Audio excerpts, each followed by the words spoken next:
Have you ever wondered why your favorite taco is costing you an arm and a leg these days?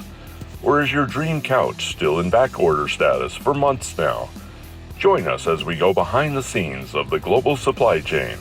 Let us discuss and understand its complexity and learn from the industry leaders, professionals, and subject matter experts. Expect in-depth analysis and genuine conversations about the major issues affecting the supply chain today. Welcome to Supply Chain Demystified. Your host is none other than the distinguished supply chain expert, Dr. Nick Valles. Professor Valles is the academic director of USC Marshall Global Supply Chain Management and founding executive director of USC Marshall Randall R. Kendrick Global Supply Chain Institute. I just came from 3 weeks of the trips to Europe, where I had interacted with various stakeholders, both up and down supply chain, end-to-end supply chain. And Europe, obviously, is about a decade ahead of the rest of the world in terms of enforcement and setting up the standards for sustainability. Yeah. So they are literally, you talk about the circular economy, they're saying, hey, yes, I know you're claiming to be doing 1, 2, and 3, but we're going to hold your feet to the fire now, and we want to actually have you back up those claims with an ability to provide the data. Yeah. And one more thing, Brendan, I want to gain your perspective on this. They are certainly creating a punitive damages recovery plans, which could be as high as 3 to 4% of your gross revenue margins. So that could be a severe consequences for not having those claims proven. With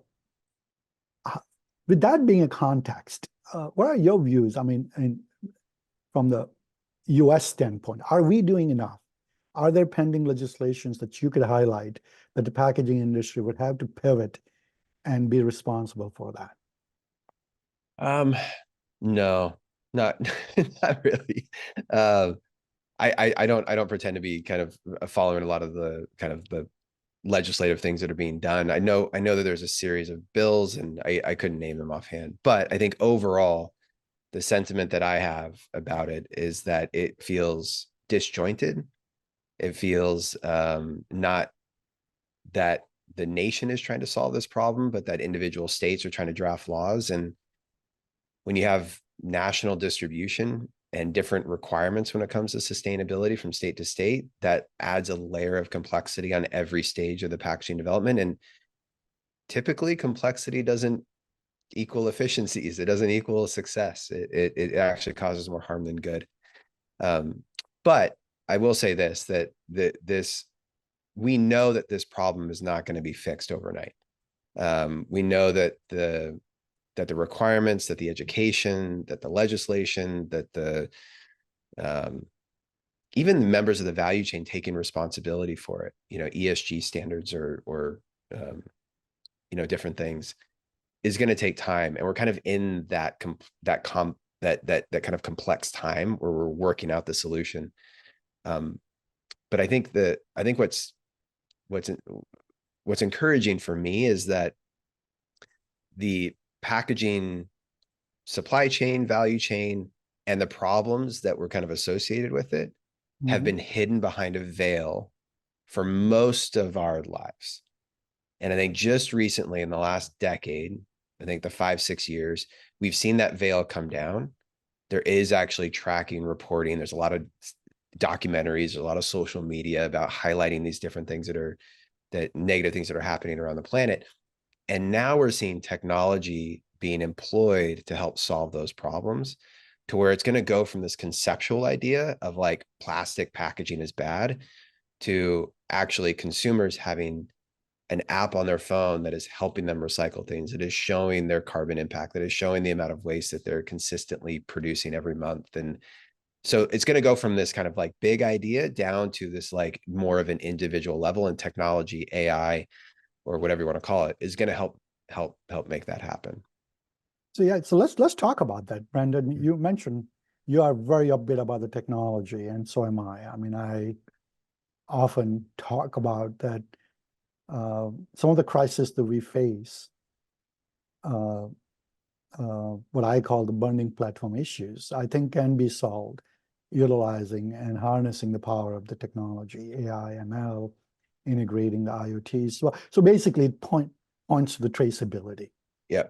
right? How important do you think the traceability is in supply chain as a whole, but then we'll focus into the packaging? And what role, in your opinion, the consumer plays in taking the responsibility and holding companies accountable for that?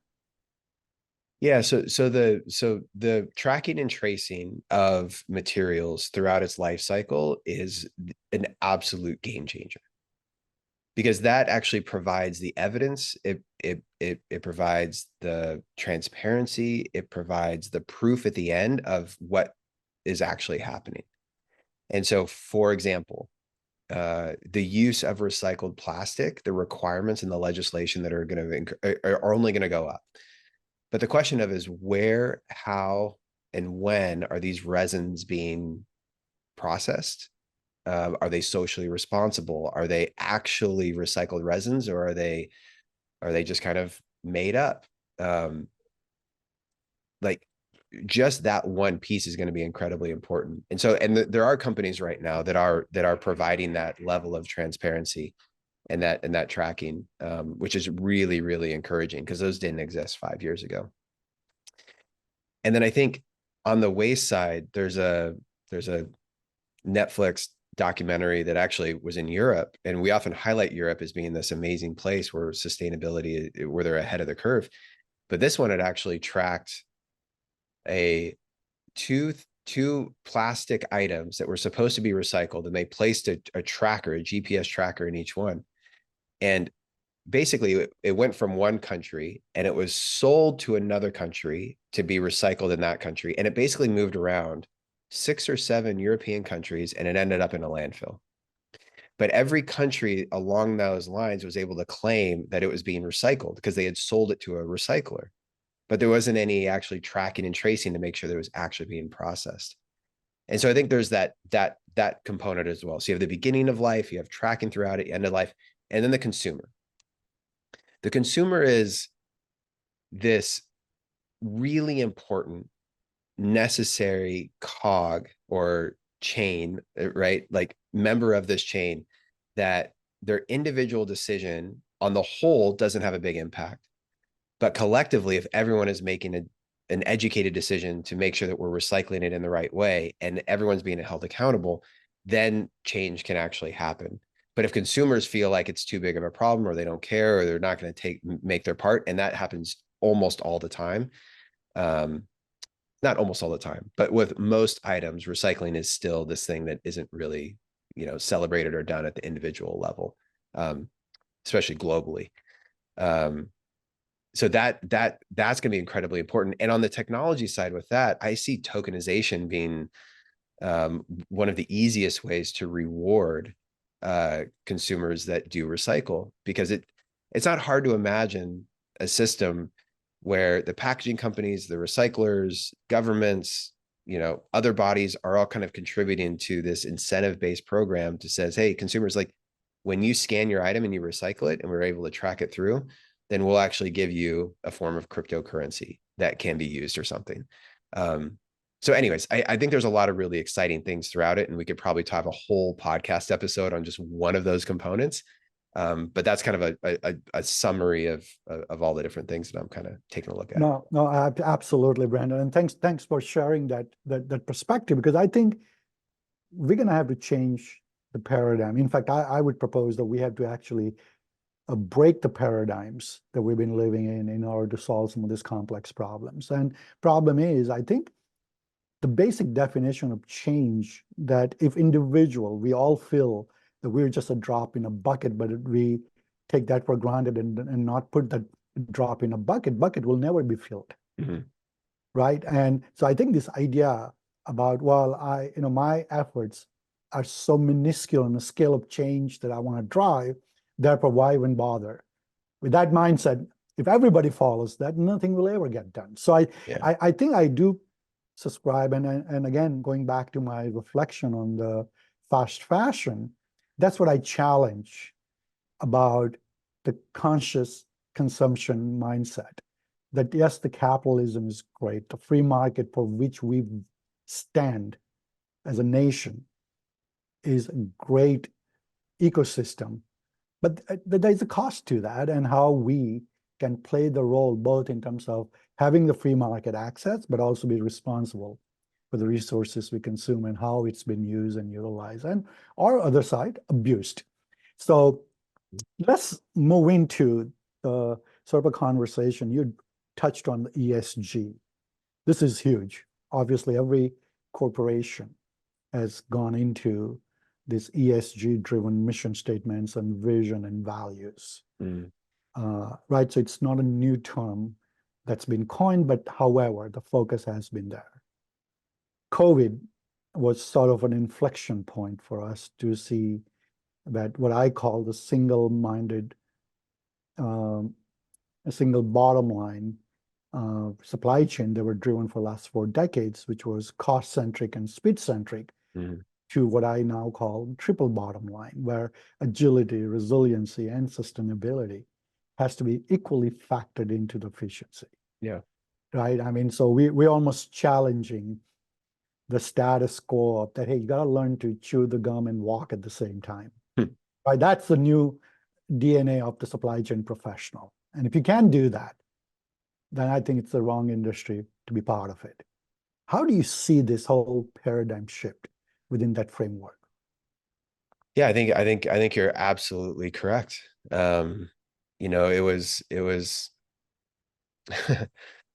I live in California, and you know, it's during the big earthquakes that you find out which buildings weren't made to withstand earthquakes. And after a few big earthquakes, you know, everyone realized that those buildings don't last long. Like the second something happens, an earthquake happens, and they fall over.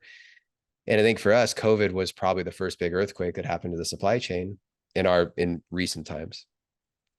And I think everyone's kind of living with this new reality, be like, oh, wait, we are one COVID away from our entire supply chain falling apart. And so we got to start building the supply chain like we do buildings in California to withstand those stronger ones. And so, yeah, I think you're absolutely right. I think the implications of it are going to be felt forever. I don't think there's any going back to the way that it was before either. I think these lessons are kind of seared into the mind of supply chain professionals around the globe. At least I hope so. And then I also think that the reaction to it is going to be felt for a long time too, because just had a really good conversation with a person that has taken it on their life mission to try to solve all of the excess hand sanitizer packaging that was manufactured during COVID. There's hundreds of millions, if not billions of units around the world that no one wants or needs. PET bottles that were supposed to be used for hand sanitizer that just no one needs anymore. And it's too expensive to try to transport it to recycle. No one can fill it with goop to go send it anywhere. And so and that was a reaction to the supply chain being disrupted. And so I think the other part that people aren't talking about yet, but it will be a part of it, is when a disruption happens, what's the playbook to make sure that we don't dig ourselves even into a bigger hole by making poor decisions afterward? And so it's a fascinating time to be a supply chain professional, for sure. Well, I love it. I think you're absolutely right. And as I mentioned earlier, my role as an academic director for a Master's of Science in Global Supply Chain Management. I mean, obviously, we have 2 different constituents on campus, full-time students. They're relatively average age is probably 26, 27. And then we have an executive program, which is senior, average age probably 37, 38. But they have about 10 to 15 years plus experience. What do you, if you were to give the message to the generation about why it is so exciting to be in a supply chain and how they are valuable resource in this amazing industry, to be part of it, which can solve a lot of the problems that humanity will face, what would be your message to the young generations coming into this field and exciting them to be part of this industry? Yeah, I'm 42, so I don't know. Hopefully I can still like resonate with the young people that are kind of in college or coming out of college or studying. But I think for me and most individuals that I talk with, like they love having a sense of purpose and meaning in their life. And being a part of a supply chain conversation where like real decisions are being made.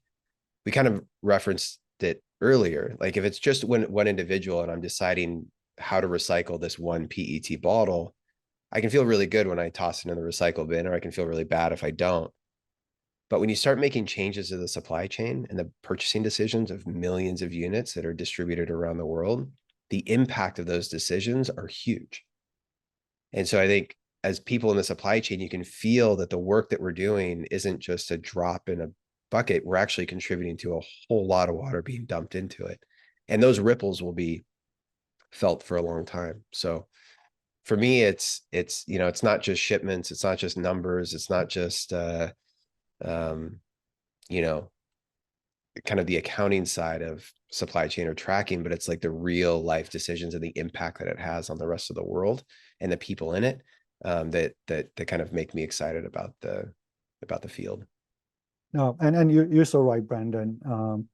Because I look at it that when I spend a dollar either purchasing a service, a product, or eating at the restaurants, I have a choice. I have an option. And I have to exercise those options to see which one feels right. And at the end of the day, we all have those choices. We all have those options. And I think you realize that every dollar we spend and the consumptions we actually create from those resources has the consequences, positive or negative. And I think in a microcosm of those decisions we make has a huge impact on the resources on the planet Earth.